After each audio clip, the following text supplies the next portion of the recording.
Hello guys, आज GK study for all examination में आपका स्वागत है। आज हम क्लास 10 की एनसीईआरटी के लेसन 1 एंड लेसन 2 के मोस्ट इंपॉर्टेंट क्वेश्चंस जो आपके आ सकते हैं अपकमिंग एग्जामिनेशन में वो सॉल्व करते हैं।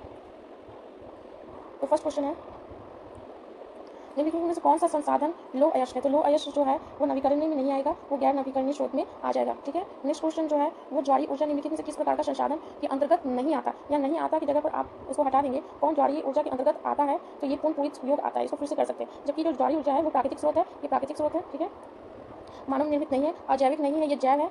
ठीक है, और ये गैर पूर्ण नवीकरणीय, पूर्ण नवीकरणीय फिर से नवीकरणीय स्रोत है। ठीक है, इतना आप इसका नोट्स करके रखेंगे। ये कोई भी जो रिन्यूएबल एनर्जी के लिए इसमें सब में लागू होता है। ठीक है। नेक्स्ट क्वेश्चन है, निम्नलिखित में से कौन सा पंजाब में भूमि क्षरण का मुख्य कारण है? तो भूमि क्षरण का मुख्य कारण जो है वो अति सिंचाई होगा।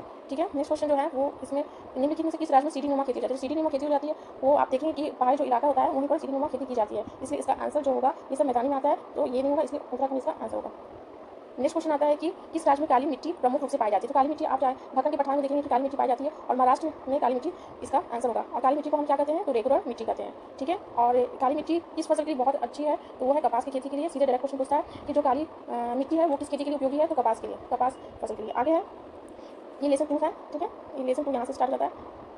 इनमें से कौन सा कथन वनस्पति और जीव जंतु की कमी का वैध कारण नहीं है? तो वैध जो कारण होता है वो कृषि विस्तार होता है, उसके बाद विकासात्मक परियोजना, बड़े पैमाने पर तीव्र होकर, लेकिन जो चराई या ईंधन लकड़ी का उतना वैध कारण जो है वो जीव जंतु की कमी का कारण नहीं होता है उतना, तो इसका इसलिए सटीक आंसर चराई और ईंधन लकड़ी संग्रहण होगा। नेक्स्ट क्वेश्चन जो आता है कि निम्नलिखित में कौन सा संरक्षण रणनीति समुदाय की प्रत्यक्ष भागीदारी शामिल नहीं है? तो इसमें प्रत्येक जो भागीदारी है, आप संयुक्त वन प्रबंधन, बीज आंदोलन, चिपको आंदोलन सब हो सकता है, लेकिन इसमें जो वन अभियानों का सीमांकन है ये नहीं होता है। ठीक है।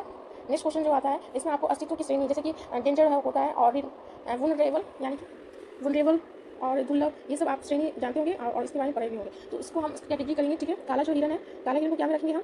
तो संकटग्रस्त। ठीक है। एशियाई हाथी को हम रखेंगे असुरक्षित में। अंडमान जंगली सूअर को क्या? स्थानिक में रखेंगे। ठीक है। हिमालय भूरा भालू को दुर्लभ में रखेंगे। ठीक है। गुलाबी सिर वाला बतख को विलुप्त में रखेंगे। ठीक है, इसको फिर से रिपीट कर देती हूँ मैं।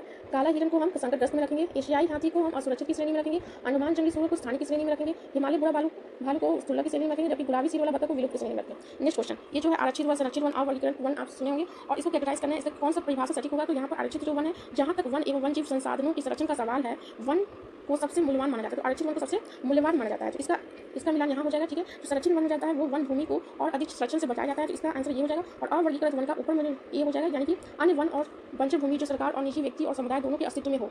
ठीक है, इसका आंसर ये हो जाएगा। ठीक है, तो कैसा लगा वीडियो आप बताइएगा, और आगे का जो कॉफी का क्लास 10 का है वो मैं आगे कंटिन्यू करूँगी। ठीक है, थैंक यू।